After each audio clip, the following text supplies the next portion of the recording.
warahmatullahi Waalaikumsalam warahmatullahi Waalaikumsalam. Bismillahirrahmanirrahim. Alhamdulillahirabbil alamin wassalatu wassalamu ala asyrafil anbiya'i wal mursalin wa ala alihi washabihi ajmain. Amin.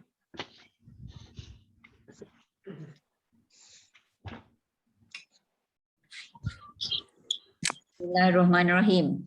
Alhamdulillahirabbil alamin hamdan yuafi ni'amahu yukafi mazidah.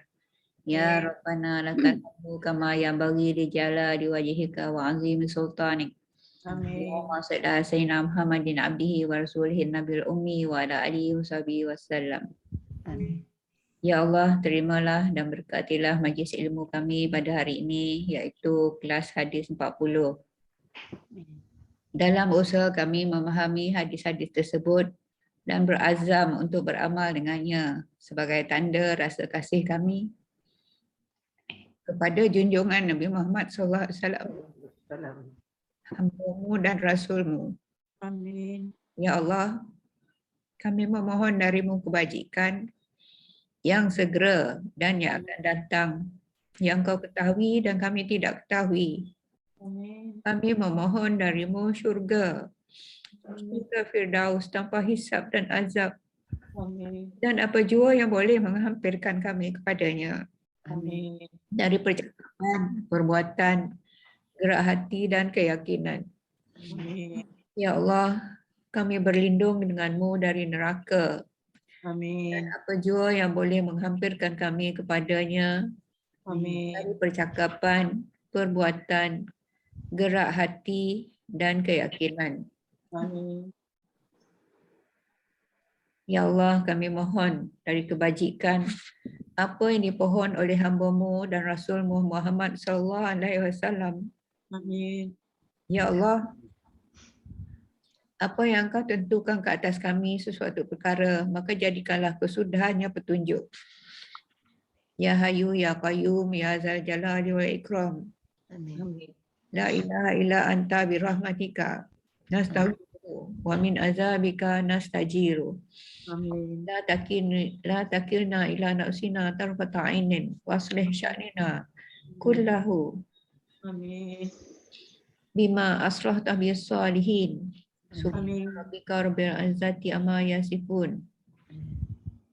Wassalamun ala mursalin walhamdulillahirabbil alamin. Allahumma barik lana Rajab wa Sya'ban wa balighna Ramadan. Amin. Alhamdulillahirabbil alamin. Amin.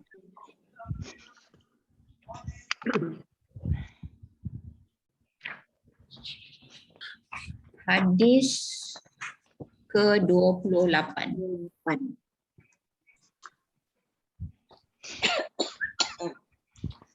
Hadis 28 ini tajuknya menghayati sunnah dan menghindari bid'ah.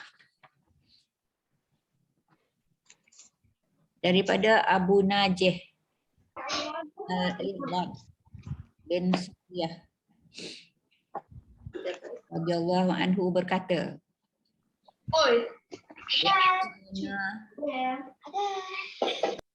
wa'azana Rasulullah mau'izatan wajilat minhal qulubu wa zarafat minhal uyun. Ya Rasulullah, ka'annaha mau'izatu muwaddi'in wa ausina. Qala usikum bitaqwallah was-sam'i wa ta'ati. Wa in ta'ammara alaikum abdun fa innahu man ya'ish minkum fasara ikhtilafan katsira. Wa alaikum bisunnati wa sunnatil khulafa'ir rasyidin al muhtadin.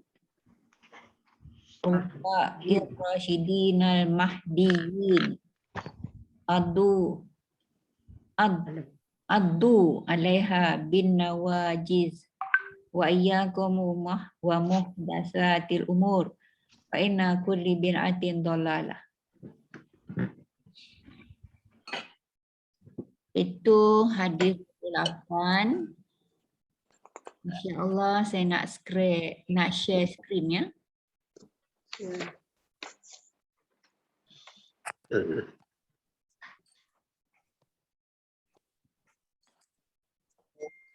Maksudnya Rasulullah Sallallahu Alaihi Wasallam menasihat dengan nasihat perpisahan yang menggetarkan hati dan membuat air mata jatuh. Mana pula poin ni? Kami bertanya, wahai Rasulullah, nasihat seakan-akan nasihat terakhir, oleh itu berilah kami wasiat. Saya beri wasiat padamu agar tetap bertakwa kepada Allah. Dan sesungguhnya ketakwaan kamu masih hidup, saya bakal menyaksikan banyak kesisihan. Kerana itu berpegang teguh pada sunnah dan sunnah. Kenapa aku sedih? Petunjuk. Mendapat petunjuk dan berpegang pada sunnah itu dengan kuat. Tidak ada pun. Sesungguhnya semua bidah itu sesat. Hadis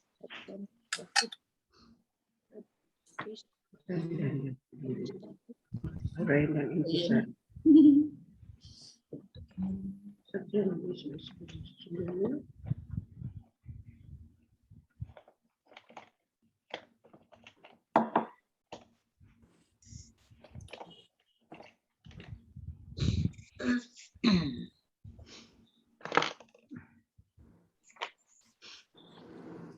Semuanya siapa antara kamu masih hidup, saya bakal menyaksikan banyak perselisihan.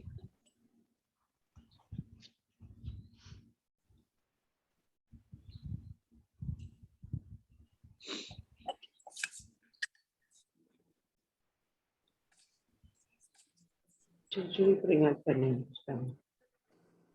Memberi manfaat pada agama dan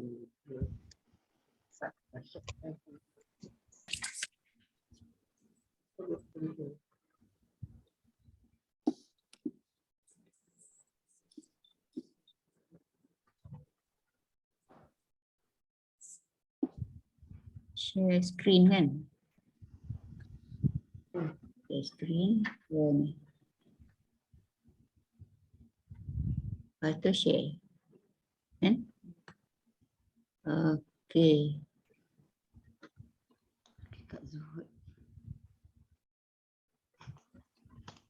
Okey kawan, sorry lah ya. Itulah tu tak berapa pandai kan. pandai doktor. Ada 6 slide, insya-Allah saya akan bentangkan. Alhamdulillah. Apa namanya ni? Hadis 28 ni tajuknya tadi menghayati sunnah dan menghindari bid'ah. Hadis ni hadis ahad. Ahad ni maknanya bukan hari Ahad ya, tetapi diriwayatkan oleh hanya seorang perawi sahaja. Perawi ni maknanya orang yang dapat hadis tu dari mulut Rasulullah sendiri. Dia seorang dia dapat. Jadi hadis ahad yang ini daripada Abu Najih Al-Irbad bin Sariyah radhiyallahu anhu berkata, Rasulullah SAW menasihati kita dengan nasihat perpisahan yang menggetarkan hati, membuat air mata jatuh bercucuran. Jadi apa cerita dia? Cerita dia Abu Najih ni bertanya, wahai Rasulullah, nasihat itu seakan-akan nasihat yang terakhir, oleh itu berilah kami wasiat. Dia orang kalau minta apa-apa tu dengan Nabi, dia kata minta wasiat ya. Lepas tu Rasulullah bersabda, saya memberi wasiat kepadamu agar 1, 2, 3, 4, 5, 6. 6 perkara yang Nabi wasiatkan. Yang pertama, tetap bertakwa kepada Allah Subhanahu Wa Taala. Kita dah sebut takwa ni dulu, kita boleh refer ayat 1 hingga 5 surah Al-Baqarah kan. Iaitu takwa ni kita takut tinggalkan yang Allah suruh dan kita takut juga lakukan perkara yang Allah larang. Maknanya sebab ada orang terjemahkan takwa tu takut. Jadi takut tu maksudnya memang tak beranilah nak yang Tuhan suruh memang nak buat, lepas tu yang Tuhan larang memang tak nak buat. Tu takwa ya. Lepas tu yang kedua, Kata Nabi, wasiat yang kedua ya, mendengar dan taat walaupun yang memerintahkan kamu itu seorang hamba. Siapa-siapa lah jadi ketua, kita perlu mendengar dan taat. Sam'an wa ta'atan istilah dia. Sam'an tu maknanya mendengar, ta'atan tu taat. Walaupun yang memerintah tu seorang hamba. Tak kira lah dia hamba ke, tidak ke, orang biasa ke. Ya. Kalau dia sebagai ketua, sebagai yang memerintah, maka kita wajib taat. Okey. Yang ketiga, sesungguhnya sesiapa antara kamu masih hidup, nescaya bakal menyaksikan banyak perselisihan. Sekarang ni lah musim kan? Banyak sangat perselisihan. Disebutkan dalam huraian ni,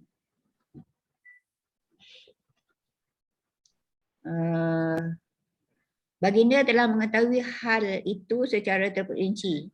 Maknanya apa-apa yang berlaku, Nabi cakap ni masa dia masih hidup. Tapi berlakunya akhir zaman. Kita ni memang zaman akhir zaman kan. Baginda telah mengetahui hal itu secara terperinci. Tetapi baginda tidak menjelaskan hal itu secara terperinci kepada setiap orang. Namun hanya menjelaskan secara umum. Okey. Dia jelaskan macam tu je lah.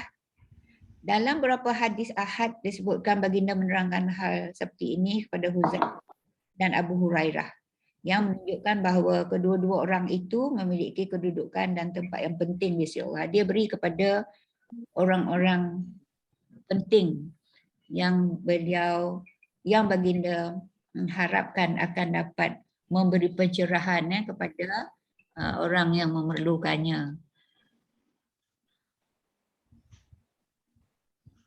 Yang keempat, berpegang teguhlah kepada sunnahku dan sunnah Khulafa' Rasyidin. Khulafa' Rasyidin yang mendapat petunjuk. Khulafa' Rasyidin ni yang 4 telah kan? Yeah. Abu Bakar, Umar, Osman, Ali. Radhiyallahu anhum. Kalau seorang, radhiyallahu anhu. Kalau 2, radhiyallahu anhuma. Kalau 3 dan lebih, radhiyallahu anhum. Jadi 4 orang tu radhiyallahu anhum lah kan. Maksud radhiyallahu anhum tu semoga Allah memberi keredaan ke atas mereka, kepada mereka. Jadi Rasulullah suruh kita berpegang teguh kepada sunnah dia. Tadi dia suruh takwa. Lepas tu taat kepada yang merintah. Lepas tu nanti katanya di akhir zaman lah ni ya, kalau masih hidup bakal menyaksikan perselisihan. Bila berlaku banyak perselisihan ni, dia suruh kita berpegang teguh kepada sunnah dia. Sunnah dia hadis-hadis dia dan sunnah Khulafa' Rasyidin. Yang ni tadi ni ayat-ayat Quran kan? Sunnah ni hadis-hadis dia lah. Dan juga sunnah Khulafa' Rasyidin yang mereka ni memang dapat petunjuk dari Allah Subhanahu Wa Taala.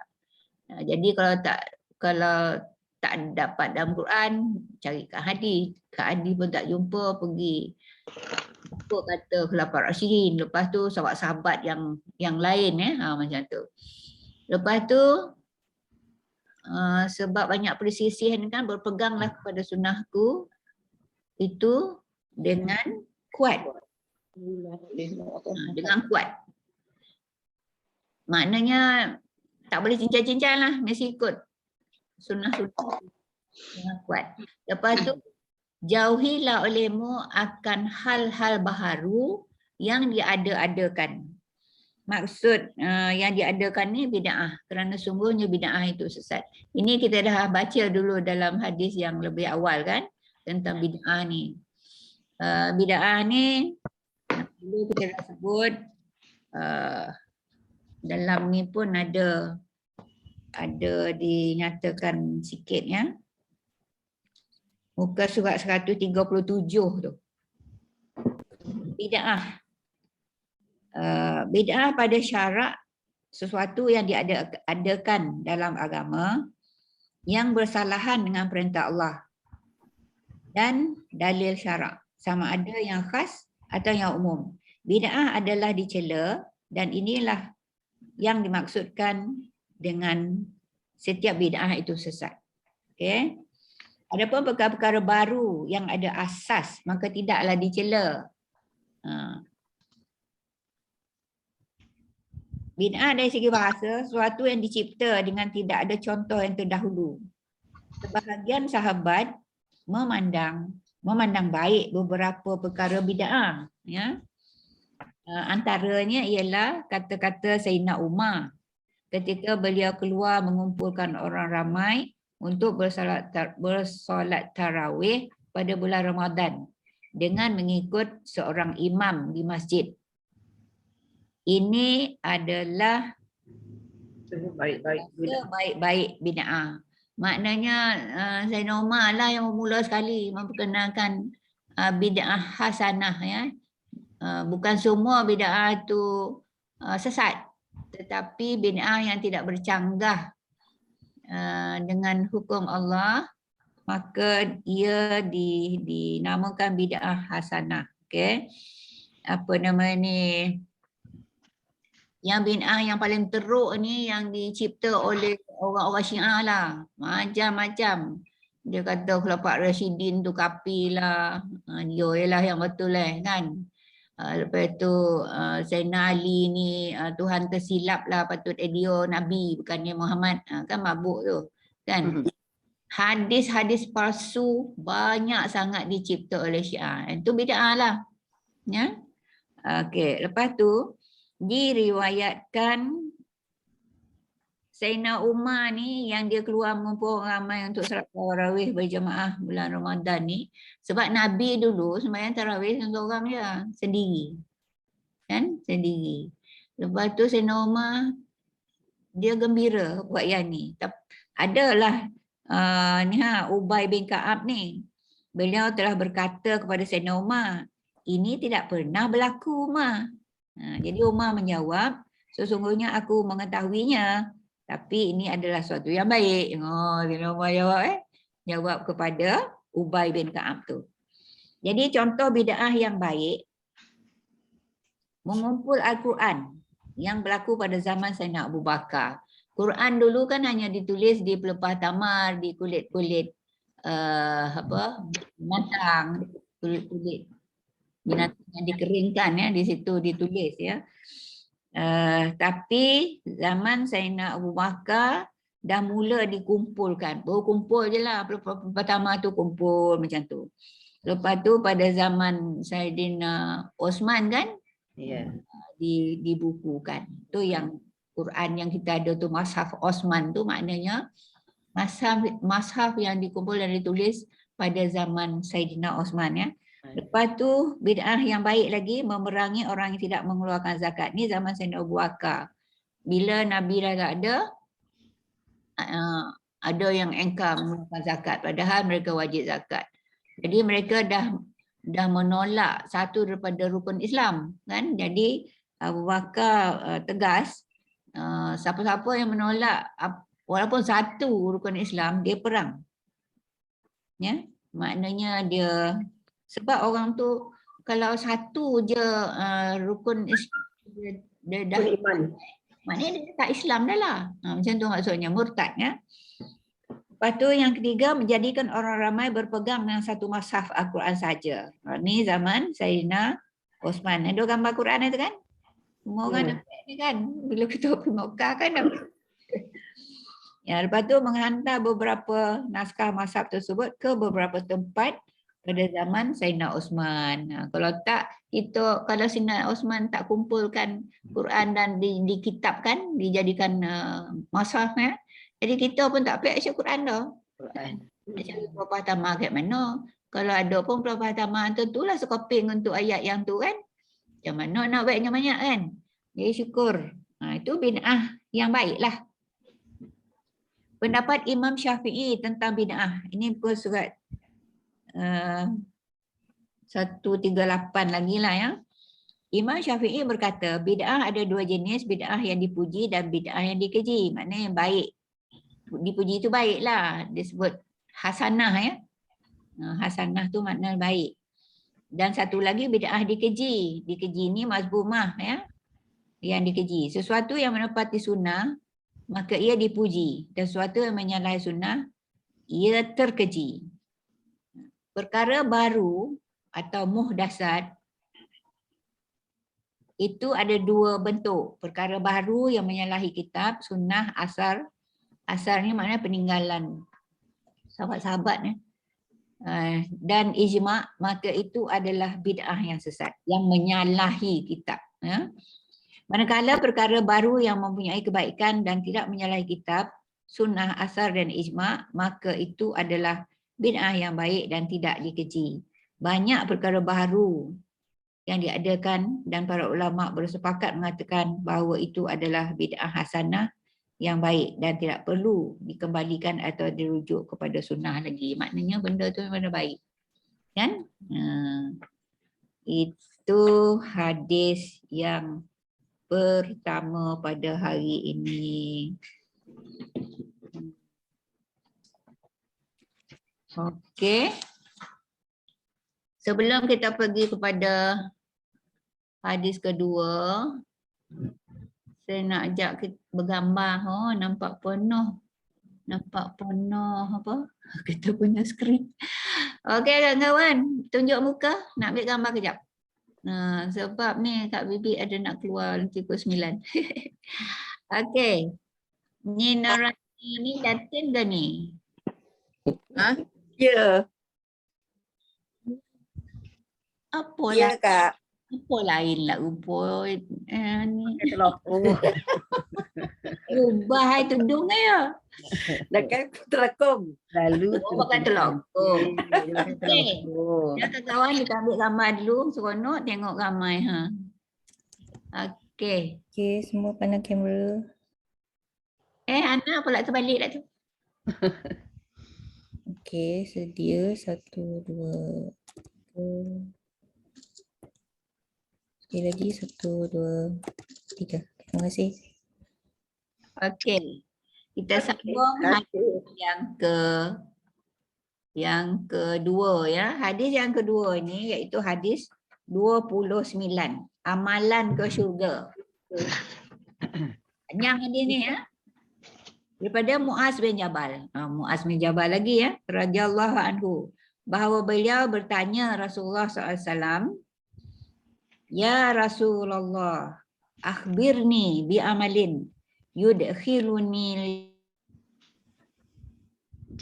jannah wa yubaiduni aninar. Qala laqad sa'alta an azim wa innahu la yasirun ala man yassarahu Allahu alaihi ta'budullaha wa la tusyriku bi syai'a wa tuqimu shalah wa tu'ti zakah wa tasumu ramadan wa tuhajjul bait. Summa qala ala adulluka ala abwabil khair as-saumu junnatun was-sadaqatu tutfi'ul khati'ata kama yutfi'ul ma'un nar wa salatul rajuli fi jawfil lail. Qala summa tala. Ni ayat Quran Al-Baqarah ya. Al-Baqarah pula. Apa sajadah, ayat sajadah. Yang kita kalau kan hari Jumaat ada sajadah tu, ayat ni lah yang dibaca oleh imam. Yang mula dari alif lam mim kan. Lepas tu sebelum tatajafa junubuhum tu sujud kan, sujud. Terus sujud tak ada rokok kan. Lepas tu dah sujud tu terus bangun balik. Imam terus sambung tatajafa. Saya terkonang bila tatajafa ni kan. Dulu arwah Roslan Kasim, murid saya di Batu Putih. Dia ni bawa qiyamul lail. Dia pandai, dia belajar. Dia hakim dulu masa di Kelantan. Jadi di Kelantan tu dia apa? Dia carilah sebanyak-banyak ilmu. Memang pandailah jadi macam lebih dia orang sekolah agama saya kata. Jadi saya bawa dia untuk khusus staf sokongan sebuah sekolah saya berkhidmat dululah. Buatlah qiyamul lail. Lepas tu dia ceritalah dalam ceramah. Dia kata ada orang kata dia sujud sejadah ni dia tak pernah buat. Imam tahu sujud. Kalau qiyamul lail pun tu kan macam mamai sikit kan. Orang sujud, sujud kau, sujud. Dia pun sujud. Bila tak tiba-tiba bangun. Lepas tu dia tersedar. Bangun kau. Bangun kau. Tak ada duduk antara dua sujud kau. Macam itulah dia cerita. Memang mungkin berlaku lah kalau kita tak pernah ikut kan. Lepas tu pula mungkin masa apa namanya ni tak dijelaskan sebelum memulakan solat yang ada sujud sejadah tu, mungkin akan berlaku macam itulah ya. Jadi Nabi baca ni, tatajafa junubuhum anil madaji'i yad'una rabbahum khaufan wa tama'an wa mimma razaqnahum yunfikun. Wala ta'lamu nafsum ma ukhfiya lahum min qurrati a'yunin jazaa'an bima kanu ya'malun. Tu ayat 16 dan 17 ya. Surah As-Sajdah. So maqala ala ukhbiruka bi ra'sil amri wa umudihi wa zirwati sanamihi. Qultu bala ya Rasulullah. Qala ra'sul amri islamu wa amuduhu shalah wa zirwatu sanamihil jihad. Summa qala ala ukhbiruka bimilaki zalika kulli. Qultu bala ya Rasulullah. Fa akhadha bilisanihi qala kuffa alaika hadza wa qultu ya nabi Allah wa inna lamu khazuna bima natakallamu bihi faqala sakilatka ummuka wa hal yakubban nasa finnari ala wujuhihim aw ala manakhirihim illa hasaidu alsinatihim. Panjang kan. Jadi bila saya tengoklah terjemahan ni kan, ya Allah, dah lah panjang. Halus lah tulis kan. Itu yang menyebabkan saya nekat, saya mesti sediakan PowerPoint. Jadi saya nak share lah terjemahan ni. Ya. Terjemahan hadis 29.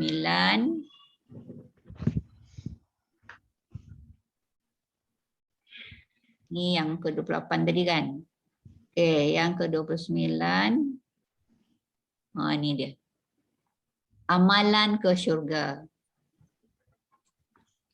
Daripada Muaz bin Jabal, bahawa beliau bertanya Rasulullah. Muaz bin Jabal ni yang Nabi memula hantar ke Yaman jadi governor yang pertama dalam Islam. Bertanya Rasulullah SAW. Apa yang tanya? Ya Rasulullah.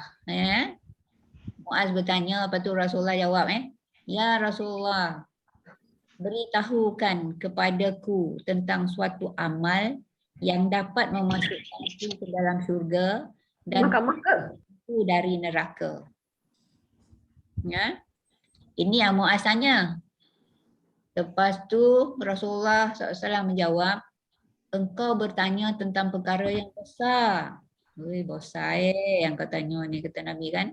Namun sesungguhnya ia adalah mudah bagi orang yang memudahkan oleh Allah Subhanahu Wa Taala. Maknanya dia dapat petunjuk lah kan. Dia akan jadi mudah bagi orang yang dapat petunjuk. Sebab itu kita hendaklah sentiasa berdoa supaya kita sentiasa dalam petunjuk Allah kan. Ni dia ni yang boleh masuk syurga ni dan menjauh dari neraka ni ada 1, 2, 3, 4, 5. Kalau kita tengok ni, yang pertama sembahlah Allah dan jangan menyekutukannya dengan sesuatu. Ini syahadah lah kan, asyhadu alla ilaha illallah kan. Lepas tu yang kedua, kerjakanlah solat. Ni rukun Islam ni ya.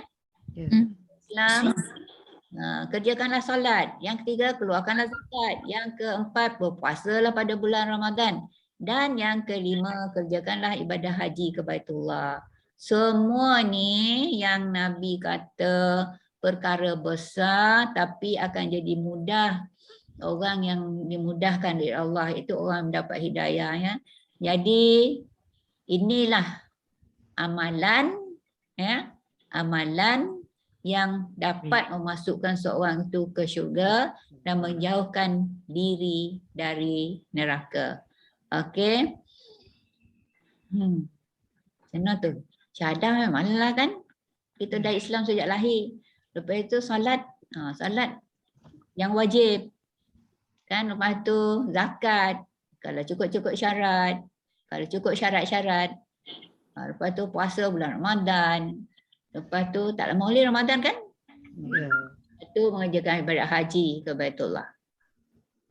Ibadat haji inilah kalau sekarang ni pasal ramai mana dah orang memang nak mengerjakan haji kan atas kesedaran dan hidayah dari Allah juga kan.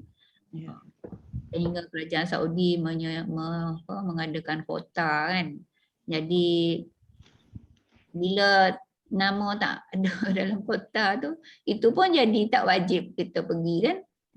Sebab memang tak boleh. Jadi kita berdoa lah. Ya. Lepas tu baginda kemudian bila dia dah cakap ni, baginda bersabda lagi, inginkah engkau ku beri petunjuk akan pintu-pintu kebaikan? Engkau ni siapa? Muaz. Muaz, ya. Jadi pintu-pintu kebaikan ni, puasa itu adalah sebagai perisai. Sedekah itu adalah amal yang menghapuskan kesalahan. Sedekah itu adalah amal yang menghapuskan kesalahan sebagaimana air memadamkan api. Patutlah kan. Kan bila kan ada macam mana cerita orang yang dalam bila dah masuk dalam kubur tu kan. Dia nak memang kalau siapa entah mimpi tu, sorry lah kalau saya tak dapat cerita yang sebenar ni. Dia mimpi bila dia berada dalam kubur. Mana saya dapat ceritanya? Dia minta macam ni kepada Allah, ya Allah, dapatlah aku balik sekejap pun tak apa ke dunia, kata dia. Sebab kalau dia dapat, dia akan sedekah.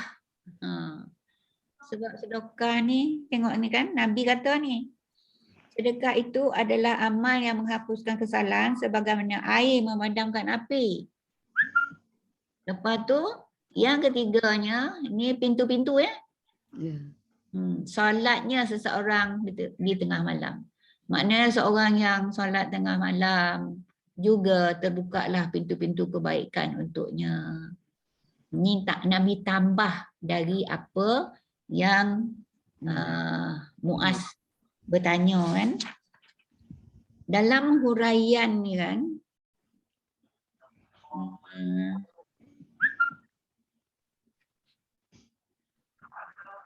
hadis ini merumuskan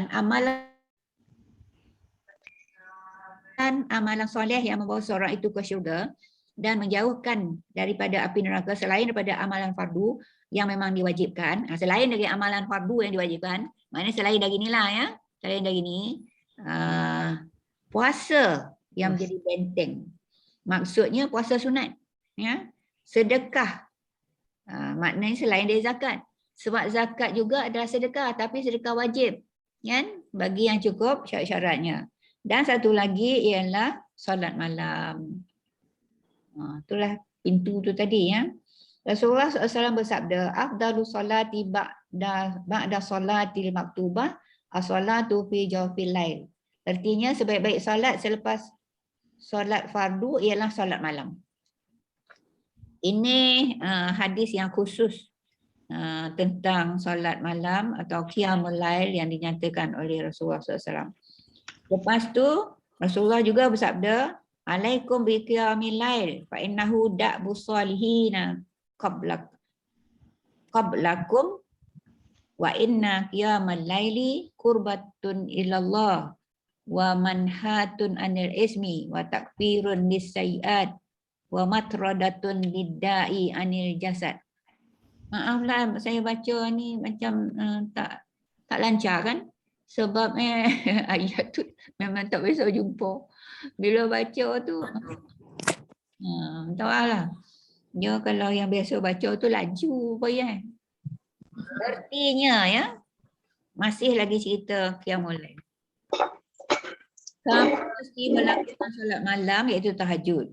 Sesungguhnya ia adalah kebiasaan para salihin sebelum kamu. Dan sesungguhnya solat malam qiyamul lail itu adalah qurbah. Qurbah ni maknanya yang menghampirkan kepada Allah dan menegah daripada dosa, penghapus keburukan dan pembuang penyakit daripada tubuh. Pembuang penyakit. Sebab di pembuang penyakit ni saya ada dapat satu inilah kan, kenapa berlaku penyakit sebab kita kurang sujud katanya. Qiyamul lail. Lamalah sikit sujud tu. Apa nama ni? Masa kita solat sunat hajat, masa sujud tu bagus sangat kalau kita baca la ilaha illa anta subhanaka inni kuntu minaz zalimin, iaitu doa yang dibaca oleh Nabi Yunus semasa dalam perut ikan nun tu kan. Kan perkataan zalim ada tu, maknanya sebelum dia ditelan oleh ikan nun tu kan dia rasa dia buat zalim kat atas dirinya kan. Dia marah-marah orang yang tak mau terima dakwah dia kan. Baca la ilaha illa anta tu 40 kali masa sujud. Jadi saya fikir, patutlah ya, qiyamul lail tu bagus untuk kesihatan. Sebab kita akan lama sujud. Tu solat hajat. Solat hajat 41 kali. La ilaha illa anta. Masa kita sujud akhir ya. Dan kalau solat taubat 40 kali. Terbalik pula ni. Baca la ilaha illa anta subhanaka inni kuntu minaz zalimin tu masa sujud akhir. Kalau solat taubat 40 kali. Kalau solat hajat 41 kali, tambah 1 untuk yang hajat tu. Jadi dengan bacaan yang panjang tu kan, insya-Allah kita akan lama sujud. Sebab tu banyak yang Allah suruh kita berdoa masa sujud akhir dalam solat-solat ni kan. Sebab Allah suka sangat hamba-Nya. Kita ni kan, hamba-Nya ni sujud kepadanya. Lagilah dalam tempoh yang lama pada satu-satu masa. Okey. Okey, lepas tu ada lagi dalam muka surat 143 ni.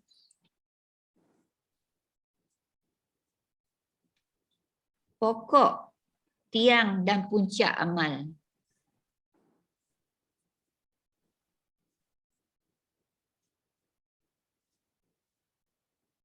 Ini yang surah sejadah tadi kan. Okey.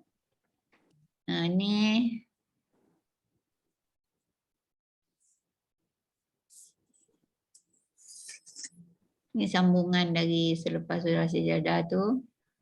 Mahukah engkau ku beritahu tentang pokok amal, tiang dan puncaknya? Amal tu apa pokoknya? Amal tu apa tiangnya? Amal tu apa puncaknya? Macam itulah kan. Ni siapa bertanya ni?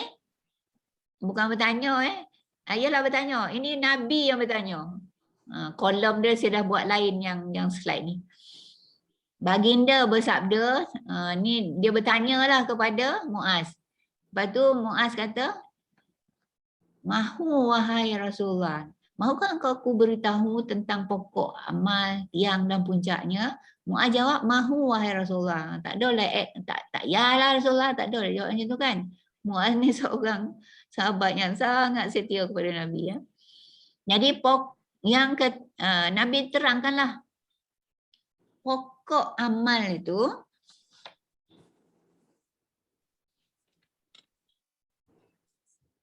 adalah Islam. Ya. Pokok amal itu adalah Islam.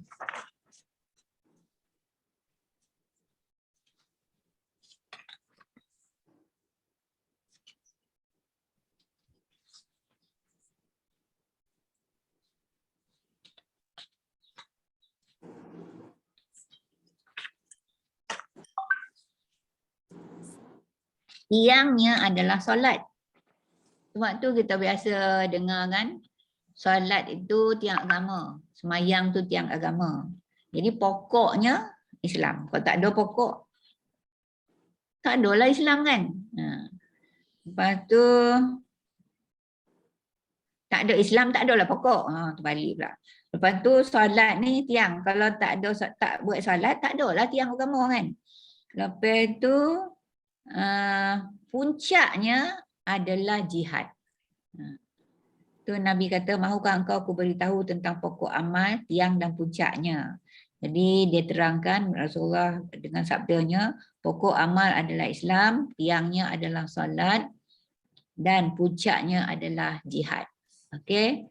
Lepas tu Nabi tanya lagi, Muaz, mahukah engkau aku beritahu tentang kunci daripada semua perkara itu? Muaz jawab, mahu wahai Rasulullah. Baginda lalu memegang lidahnya, dipegang lidah, dia pegang lidah kejap lah kan, sebab lepas tu dia bercakap dan bersabda, jagalah ini. Ditunjuk, dipegang lidah, jagalah ini, ditunjuk lidah jagalah ini. Maknanya kita kena jaga lidah. Lepas tu Muaz mencelahlah kan, wahai Nabi Allah, adakah kita dihisap atas apa yang kita katakan? Bukan hanya apa yang kita lakukan, apa yang kita katakan pun. Adakah kita dihisap atas apa yang kita katakan? Lepas tu saya bingung tau dengan jawapan Nabi ni. Ibumu kehilanganmu wahai Muaz, kata Nabi. Kata apa arti yang cakap Nabi ni? Saya buka lah semua kitab-kitab hadis yang saya ada. Cari yang mudah difaham. Kenapa Nabi kata ibumu kehilanganmu wahai Muaz kan? Kata sampai hati pula Nabi. Kata Muaz ni akan kehilangan ibu dia kan? Jadi dalam pencarian saya tu, saya jumpalah yang dalam bracket ni. Maksudnya adalah mendidik dan mengingatinya agar tidak lalai dan lupa tentang perkara ini. Jadi dia beritahu Muaz, kalau kau lupa, kau jangan lupakan yang ni Muaz. Macam itulah. Supaya kalau kau lupakan ni macam kau tu kehilangan ibumu. Itu maksud dia. Jadi maksudnya adalah mendidik Muaz dan mengingatkan Muaz agar tidak lalai dan lupa tentang perkara ini. Jadi perihlah hati saya jumpa ayat ni ya. Sebab kalau ikut terjemahan yang dalam kitab yang kita ada ni dan juga kitab-kitab lain tu ada sebut celaka engkau Muaz semua. Takut saya tengok. Takut saya baca. Jadi saya ambil yang ni yang kita mudah faham ya. Maknanya Nabi sebut ni mungkinlah ini kata-kata orang Arab lah ya. Kalau dia sebut macam ni maknanya ingatlah kau. Kalau kau tak buat ni macam hilang mak kau. Macam mak kau hilang. Macam itulah ya. Jadi lepas dia kata ibumu kehilanganmu wahai Muaz. Lepas tu dia sambung, bukankah tidak ada yang menjerumuskan orang ke dalam neraka melainkan hasil dari ucapannya? Ucapannya yang tak elok lah. Yang memfitnah, yang mencaci, yang mengumpat, yang macam-macam kan? Tu semua lidah punya kerja tu. Lepas tu biasa juga kita dengar lidah tak bertulang. Kok bertulang sakit-sakit lah tulang tu kan. Ni lidah ni elok ya, tak ada tulang. Itu yang laju ya bercakap kan. Jadi Allah memang ingatkan kita jagalah ini. Ini tu apa dia tu? Lidah. Sebab dia pegang lidah masa dia bercakap tu kan. Ustazah. Ya. Sekarang jari-jari lah Ustazah. Jari-jari. Betul tak? Termasuk jari-jari. Jari itu perbuatan kan? Tapi hasilnya adalah kata-kata juga. Kata-kata yang Kita juga kan? termasuk. Yalah. Setelah ini dan ini. Dan ini ya jari ya. Dan ini. Kita lah tu. Tapi bukan tambah hadisnya. Tapi tambah mafhumnya. Mafhum hadisnya.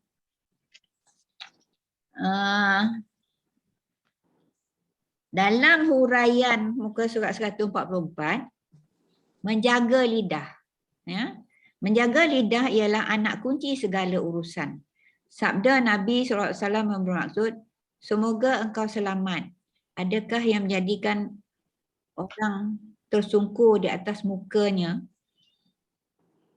Ada yang meriwayatkan batang hidungnya di dalam neraka selain ucapan lidah mereka. Memang lidahlah punca kan. Penjelasannya telah ada pada hadis riwayat Bukhari Muslim yang bermaksud sesiapa beriman kepada Allah dan hari akhirat hendaklah ia berkata baik atau diam. Kalau rasa nak dikata tu tak elok, lebih baik diam. Demikian juga lah hadis lain yang disebutkan sesiapa memberi jaminan kepadaku untuk menjaga apa yang ada di antara kedua-dua bibirnya dengan apa yang ada di antara kedua-dua pahanya, maka aku jamin dia masuk syurga.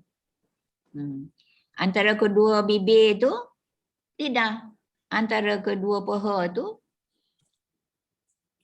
alat kelamin lah kan, kubul. Kalau dua tu dijaga, lidah dan orang Melayu kata kemaluan kan. Kalau dua tu dijaga, maka Nabi kata dia jamin orang tu masuk syurga. Okey.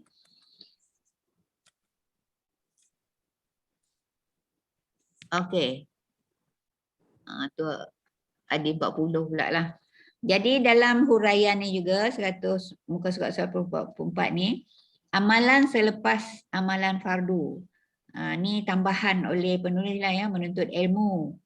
Ini kalau menurut Imam Malik dan Imam Abu Hanifah lah. Kan Imam mazhab yang 4 kan. Lepas tu kata Imam Ahmad, berjihad jalan Allah.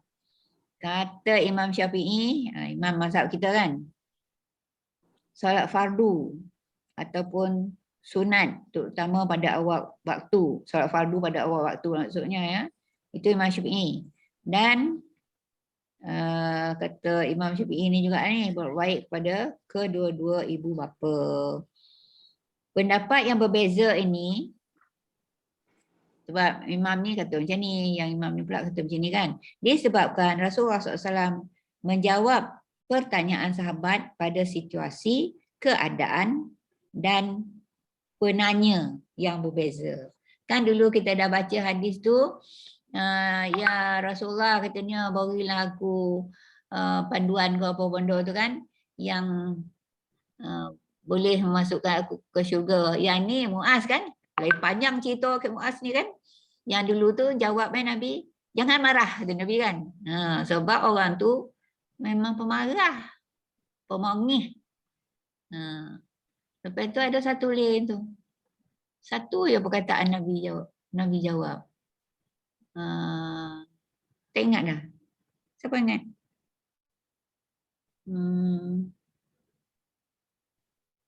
Dah lupa. Orang nak lupa.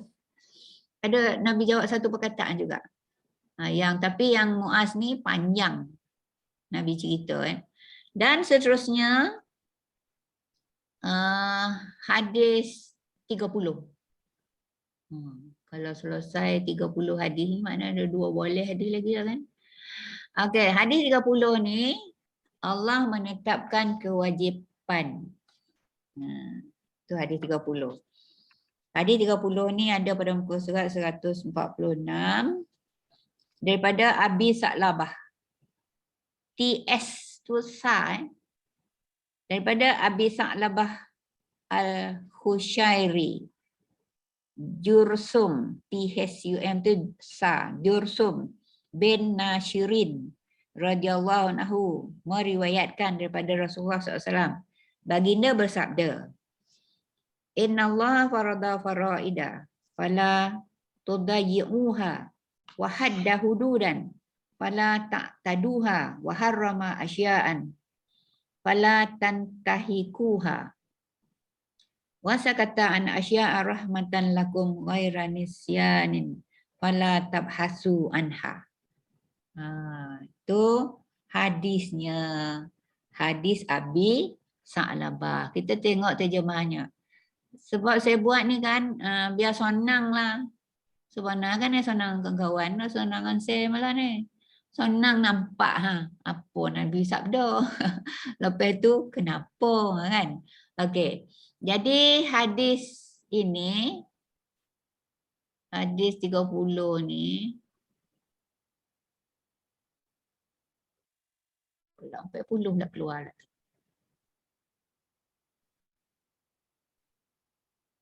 Hadis 30 ni, okey. Dari Abi Sa'labah tadi, meriwayatkan daripada Rasulullah ya. Terus saja sabda Nabi ni. Apa sabda Nabi?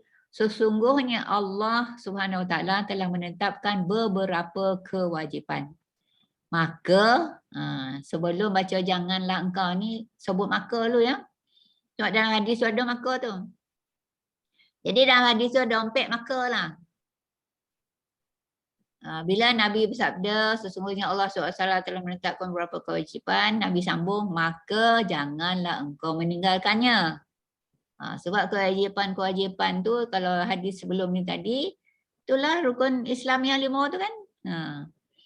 Lepas tu yang kedua, kata Nabi, sabda Nabi lagi, dan Allah juga, sesungguhnya Allah ya, telah menentukan beberapa hudud.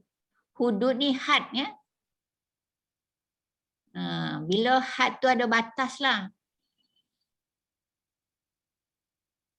Dilarang lelaki dan perempuan berdua-duaan sehingga melakukan zina. Itu dah melanggar batas lah tu. Bila melanggar batas, adalah hukuman melanggar batas tu. Jadi, maka kata Rasulullah, janganlah engkau melakukannya. Ya. Janganlah engkau melampauinya, kata Nabi kan. Sesungguhnya Allah SWT telah menentukan beberapa hudud, iaitu batas. Janganlah engkau melampauinya. Okey. Saya buh color merah tu sebab mengingatkan saya supaya tengok buku ni. Tukar kitab. Mengenai hudud ya. Buka surat 147. Makna hudud. Hudud dengan erti pembatasan hukum yang dilarang melangkahinya atau melampaui daripadanya dengan melakukan sesuatu yang menyalahi atau berbuat yang dilarangnya. Misalnya, apabila menjatuhkan talak, hendaklah dilakukan dengan baik dan jika rujuk, hendaklah juga dilakukan dengan sopan. Ada cara menjatuhkan talak ni. Tapi sekarang ni dah pakai handphone je. Handphone tu dah agaklah sorol kan. Ada yang pakai WhatsApp je. Macam-macam lah perkara sekarang ni berlaku kan. Tapi kalau ikut hukum tu jatuh kan. Jatuhkan talak tu. Tapi maknanya kurang sopan lah. Okay. Hudud dengan erti hukuman seksa. Tadi tu hudud dalam erti dengan erti pembatasan hukum. Bila batas hukum tu dah dilanggar, maka datanglah hudud itu dengan erti hukuman seksa yang telah ditetapkan Allah daripadanya untuk mencegah daripada berlakunya lagi satu kejahatan atau maksiat yang dihukum itu. Surat 148. Dia memang dompet ni ya. Terus seterusnya lagi berkaitan dengan hudud. Hukuman ini hendaklah dipatuhi, tidak boleh dilampaui daripada batas yang telah ditentukan itu. Menurut istilah fuqaha ulama fiqh, hukum ini disebut hukuman had. Artinya had zina. Hudud zina lah kan, dengan rejam. Had zina ataupun hudud zina, rejam. Tapi zina ni ada dua kan, dah banyak kali dah sebut ni kan. Kalau orang tu dah pernah berkahwin, dia masih isteri orang atau suami orang, ataupun dia duda, dia balu atau dia janda, kan? Maknanya dah pernah berkahwin lah, berkahwin secara sah. Dia berzina, maka itulah orangnya kalau dia berzina dikenakan hukuman rejam. Tapi kalau belum pernah berkahwin, berzina, maka yang belum pernah berkahwin tu kalau berzina hukumannya sebat 100 kali. Kan? Yang rejam tu sampai mati. Tapi sebat 100 kali ni tak mesti matilah. Tapi kalau dalam masa sebatan yang 100 tu matilah dia kan, tu yalah dah mati nak buat macam mana lah kan. Tapi taklah sehingga mati. Pernah dulu Saidina Umar khalifah yang kedua tu, anak dia ni masih bujang lelaki. Digoda dia oleh seorang janda. Jadi yalah itu pun sebenarnya adalah macam nak sebut dugaan. Sekejap.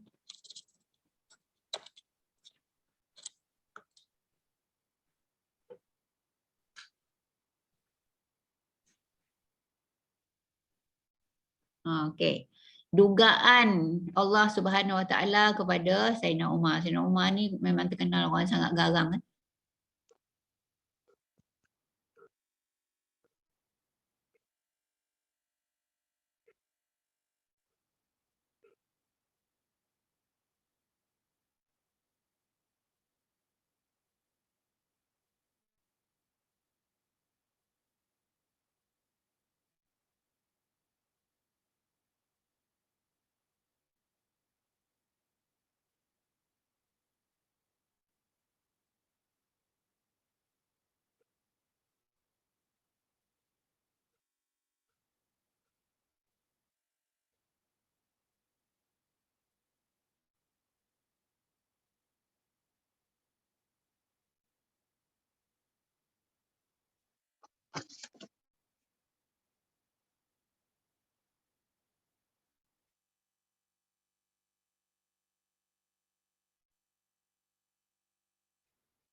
Okey.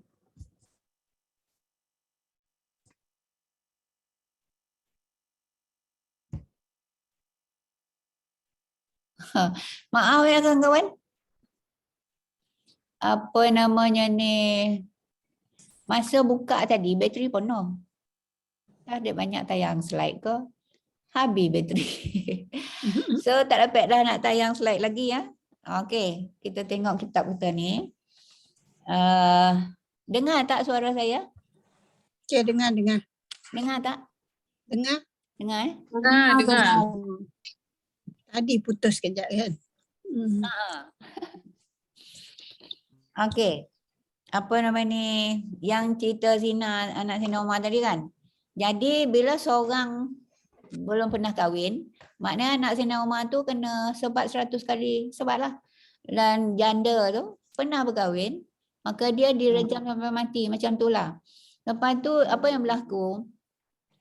Masa juru sebat menyebat anak Sayyidina Umar ni, mati anak Sayyidina Umar tu. Lepas tu yang tukang sebat tu Jadi tak beranilah nak teruskan. Menangis dia. Lepas tu beritahu Sayyidina Umar, dah mati. Ya, macam mana nyebut Khulafah Rashidin. Khulafah Rashidin. Ya Khalifah kan. Beritahu Sayyidina Umar. Lepas tu, Sayyidina Umar dengan meratap lah. Meratap ni makna sambil menangis tu. Dia bercakap kan, tu meratap kan. Dalam ratapannya, ya Allah katanya, aku akan teruskan hukuman sebat anak aku ni sehingga genap 100 kali. Walaupun dia telah meninggal, ya Allah.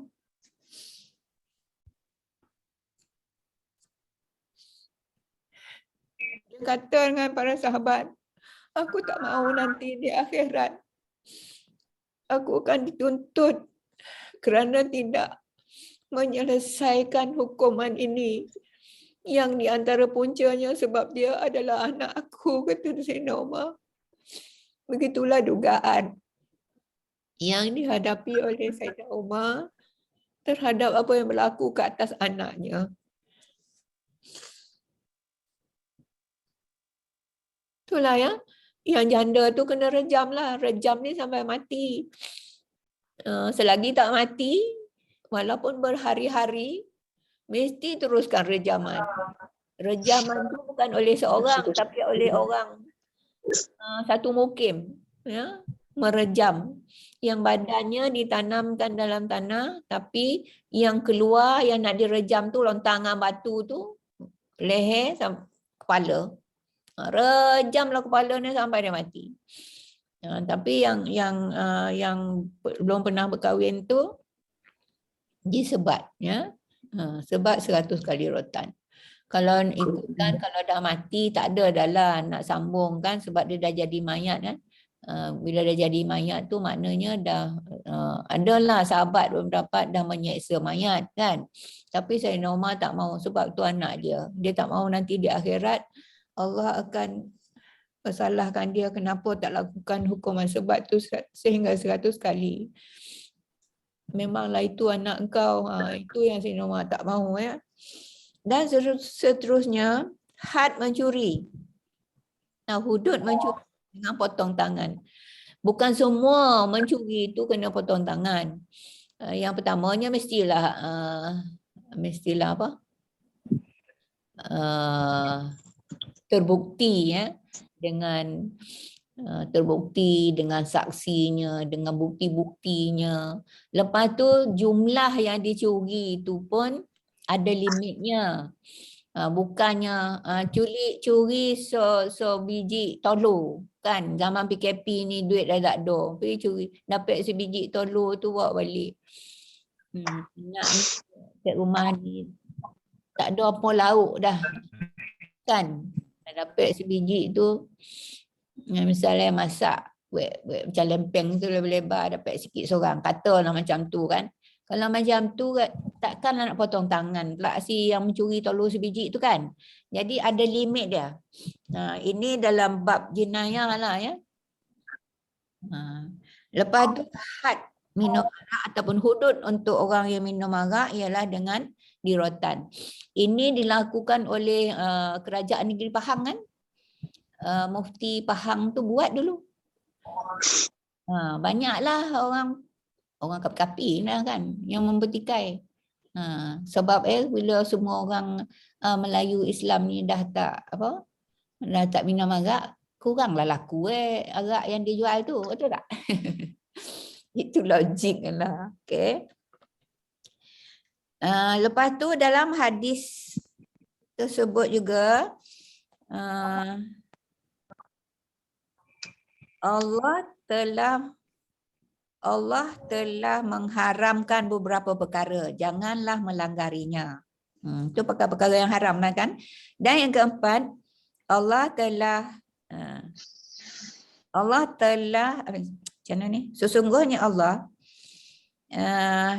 jika dia telah diam, dia tak cakap apa-apa ya, daripada beberapa perkara, sebab rahmat bagimu, bukannya kerana lupa. Allah tak sebutkan perkara tu, dia biarkan je. Itu sebenarnya merupakan rahmat kepada manusia, kepada kita sebagai hambanya. Maka janganlah engkau mempersoalkan. Ni pola tak ada hukum melak ni. Sibuk dah dia mencari hukum memang kan. Dah Allah tak nyatakan. Itu rahmatlah. Rahmatlah kepada kita ya. Bukan kerana lupa, tetapi itu rahmat Allah kepada hambanya. Jadi dalam buku nota kita ni, dalam bab banyak bertanya, kan janganlah engkau mempersoalkan kan. Bila mempersoalkan tu banyak bertanya lah kan. Dalam muka surat 148, banyak bertanya. Berdasarkan hadis ini, sebahagian ulama berkata, Bani Israel dulu banyak bertanya, lalu diberi jawapan. Dan mereka diberi apa yang menjadi keinginan mereka. Sampai hal itu menjadi fitnah bagi mereka. Sebab itulah mereka menjadi binasa. Para sahabat Nabi SAW memahami hal tersebut dan menahan nafsu diri untuk tidak banyak bertanya kecuali hal-hal yang sangat penting. Ni ada ayat bawah tu, terjemahan dia, surah Al-Ma'idah ya, bukan Ma'dah. Tambah I, bukan I. Ma'idah, M-A-E-D-A-H. Surah Al-Ma'idah, iaitu surah yang kelima ya, ayat 101. Itu terjemahan dia.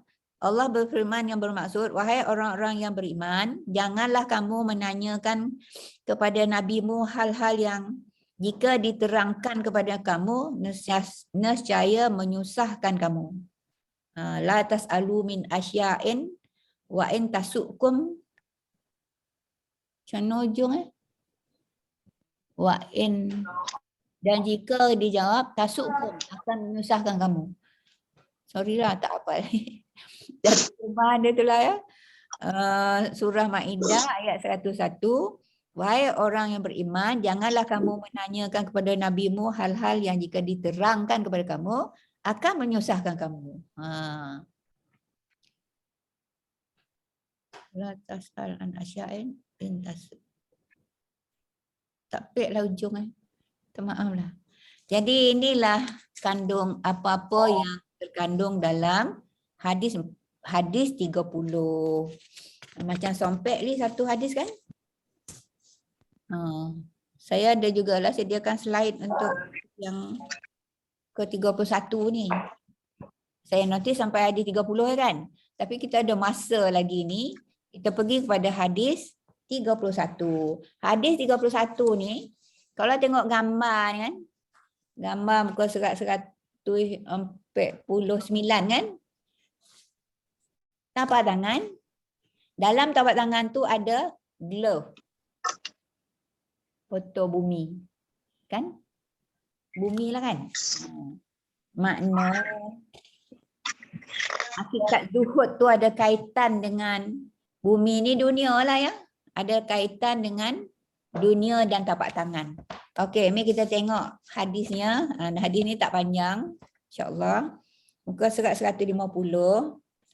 Tajuknya jadi hakikat zuhudnya.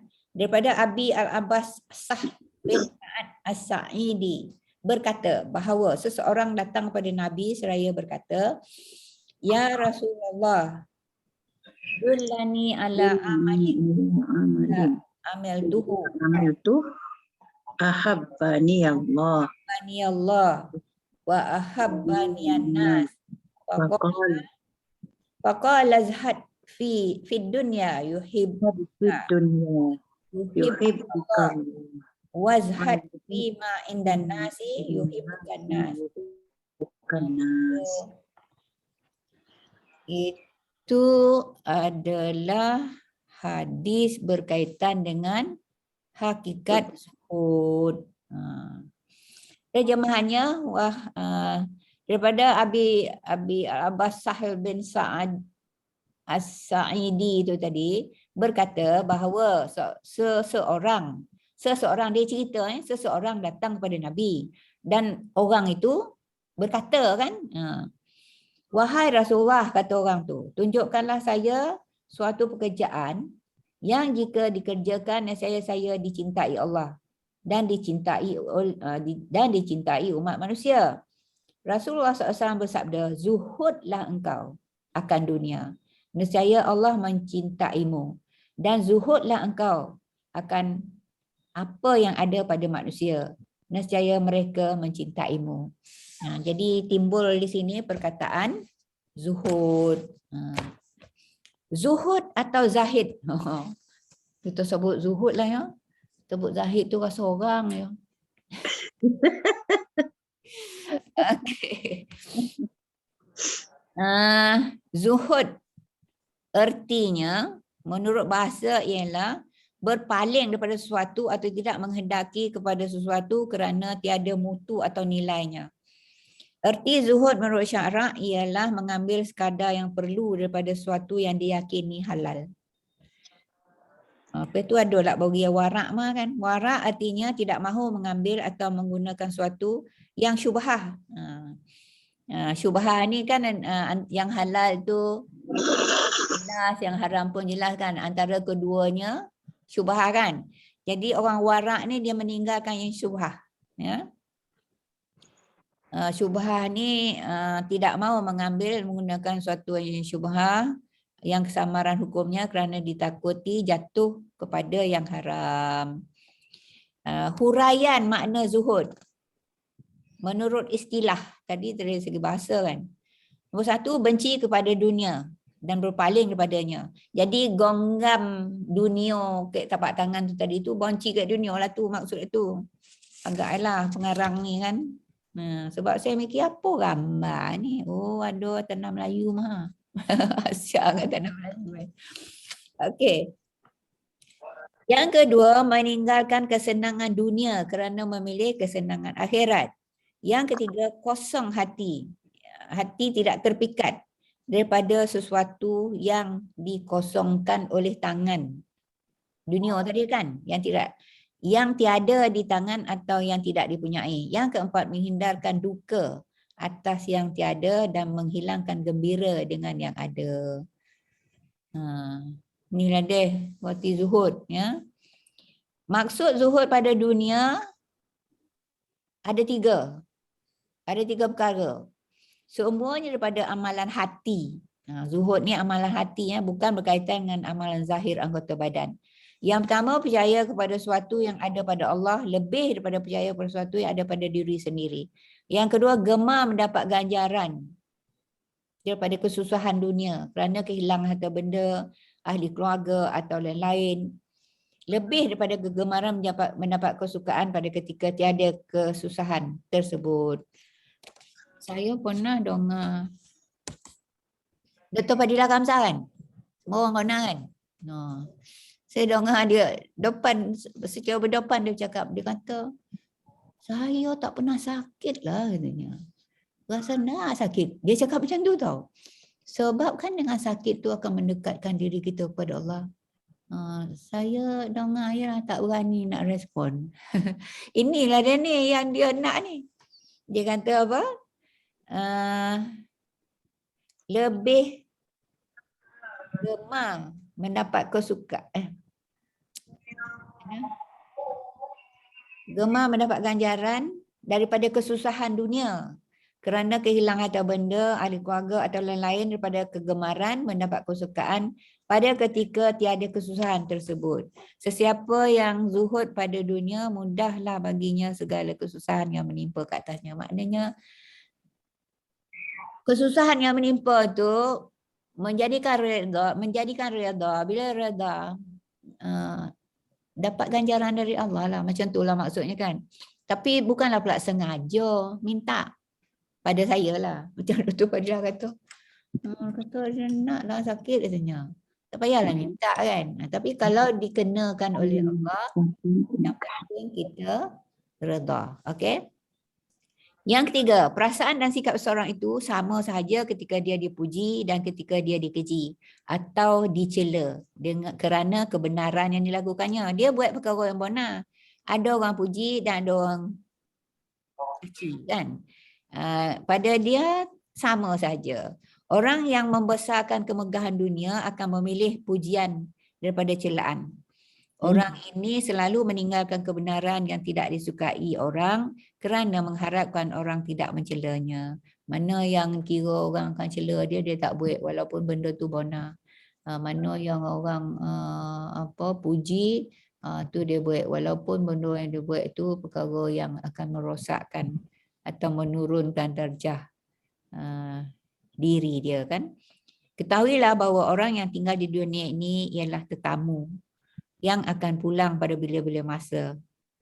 Dan kekayaan di tangannya hanyalah pinjaman yang akan dipulangkan kepada Tuhannya pada bila-bila masa. Apabila tiba masanya, tetamu itu akan pergi dan barang pinjaman itu harus dikembalikan. Dalam kotak tu ya. Dunia ini cumalah bekalan yang dapat digunakan untuk yang dapat digunakan oleh orang baik dan juga orang jahat. Dunia ini dibenci oleh orang yang mencintai Allah. Cuma diambil sekadar keperluannya tanpa merosakkan agamanya.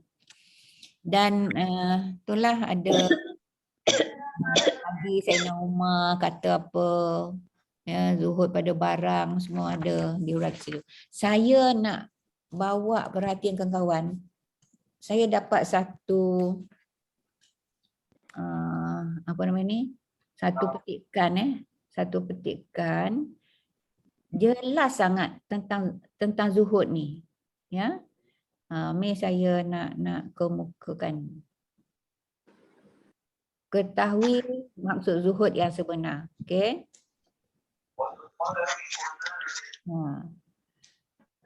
Zuhud adalah lawan kepada perkataan gemar atau suka. Nanti saya akan forward ya. Apabila kita gemar akan sesuatu, ia adalah satu bentuk keinginan. Sedangkan zuhud adalah hilang keinginan kepada sesuatu. Ibnu Qayyim, seorang ulama yang pernah menyebut, maksud zuhud yang didengari beliau daripada gurunya Syekhul Islam Ibnu Taimiyah, zuhud adalah meninggalkan sesuatu yang tidak bermanfaat untuk kehidupan akhirat. Dan wara adalah meninggalkan sesuatu yang dikhawatiri membahayakan bagi kehidupan di akhirat. Memang jago betul lah tu kan. Manakala Imam Al-Junaid menyatakan bahawa orang yang zuhud tidak menjadi bangga kerana memiliki dunia dan tidak pula sedih kerana kehilangan dunia. Zuhud bukan bermakna perlu miskin. Ini yang saya nak highlight lah ya. Antara kesilapan sesetengah orang dalam memahami makna zuhud adalah dengan menganggap bahawa seorang yang zuhud adalah orang yang tidak mahukan dunia langsung. Tidak ada harta, tidak ada tempat tinggal, tidak ada kenderaan, dan serba kurang. Kaya atau tidak seseorang juga bukan ukuran zuhud. Seseorang boleh menjadi zuhud sekalipun Allah memberi kekayaan yang melimpah ruah kepadanya. Lihat saja ramai Nabi dan Rasul yang diberi kekayaan, pangkat, malah kerajaan yang gah pada masa mereka. Contohnya Nabi Sulaiman, Nabi Yusuf, Nabi Daud. Mereka masih lagi zuhud dan tunduk kepada perintah Allah Subhanahu Wa Taala. Bahkan Rasulullah SAW pernah menegur sahabat yang berlebihan dalam beragama, seperti tidak mahu berkahwin, tidak mahu tidur, tidak mahu makan daging, ingin berpuasa dalam jangka masa yang lama dan lain-lain. Hakikat zuhud adalah amalan hati yang hanya diketahui oleh Allah sahaja. Ia tidak boleh dinilai hanya dengan penampilan luar. Zuhud boleh dicapai sekalipun orang itu miskin atau kaya. Zuhud adalah bersederhana. Dalam bahasa mudahnya, zuhud adalah keadaan di mana hati kita tidak attach atau tidak ada ikatan yang kuat dengan perkara-perkara dunia sehingga tidak timbul penyakit hati yang pernah disebut oleh Rasulullah SAW cinta dunia. Ia juga sesuai dengan makna yang telah diujarkan Imam Junaid di atas. Jika bercakap banyak perkara dan tidak bermanfaat, boleh mengundang dosa. Maka dengan meninggalkannya, dia telah menjadi zuhud dan warak dalam percakapan. Jika hiburan yang melampau telah membuat hati lalai dan membahayakan urusan akhirat, maka dengan meninggalkannya, seseorang itu telah menjadi zuhud dan perbuatannya dalam perbuatannya. Begitulah seterusnya. Amalan ini sesuai dengan kata-kata Imam Ahmad. Zuhud adalah makanan. Zuhud ialah makan tetapi di bawah ukuran makan seperti umumnya. berpakaian tetapi lebih sederhana dari umumnya, dan bahawa dunia hanyalah hari-hari yang hanya sebentar. Lepas tu yang saya sangat tertarik, ya, rahsia zuhud oleh Imam Hasan Basri. Ya. Imam Hasan Basri pernah ditanya tentang rahsia zuhudnya dia sendiri, ya, terhadap dunia. Lalu beliau menjawab, aku yakin bahawa rezekiku tidak akan diambil orang lain. Dia kata rezekiku tidak akan diambil orang lain sehingga hatiku tenang dalam mencarinya. Jadi dia tenanglah mencari. Sebab dalam fikiran dia rezeki akan diambil orang lain. Sebab itu rezeki dia, ya. Aku yakin bahawa amalku tidak diwakilkan atau dilakukan oleh orang lain. Sehingga aku sendiri yang sibuk menjalankannya. Best kan yang Hasan Basri ni? Aku yakin bahawa Allah selalu memerhatiku hingga aku malu jika Allah melihatku dalam maksiat. Aku yakin bahawa kematian menantiku sehingga aku mempersiapkan kekal untuk bertemu Allah. Jadi, saya akan forward ni, ada lagi sikit kat ujung ni, tak apalah. Ya, masa kita dah cukup, ya. Jadi kita akhiri majlis kita ini dengan 3 perkara. Yang pertama kita baca surah Al-Asr, yang kedua baca tasbih kafarah, dan yang ketiga kita bersalawat, ya. Mari kita sama-sama baca surah Al-Asr dan tasbih kafarah, dan nanti Ustazah Zabedah akan bimbing kita selawat. Masa selawat tu kita tutup mikrofon, kita dengar suara Ustazah Zabedah saja, kita ikut sendiri di rumah. Okey. Bismillahirrahmanirrahim. Wal 'asr innal insana lafi khusr illa allazina amanu wa amilus solihati wa tawasaw bil haqq wa tawasaw bis sabr. Subhanakallahumma bihamdika asyhadu an la ilaha illa anta astaghfiruka wa atubu ilaik. Okey, kita selawat. Okay, bismillahirrahmanirrahim. Sallallahu ala Muhammad. Sallallahu alaihi wasallam. Sallallahu alaihi wasallam. Ya Nabi salam alaika, ya Rasul salam alaika, ya Habibu salam alaika, salawatullah alaika. Sallallahu ala Muhammad. Sallallahu alaihi wasallam. Sallallahu ala Muhammad. Sallallahu alaihi wasallam. Allahumma salli wa sallim wa barik alaihi. Terima kasih Ustazah. Ustazah, Assalamualaikum. Terima kasih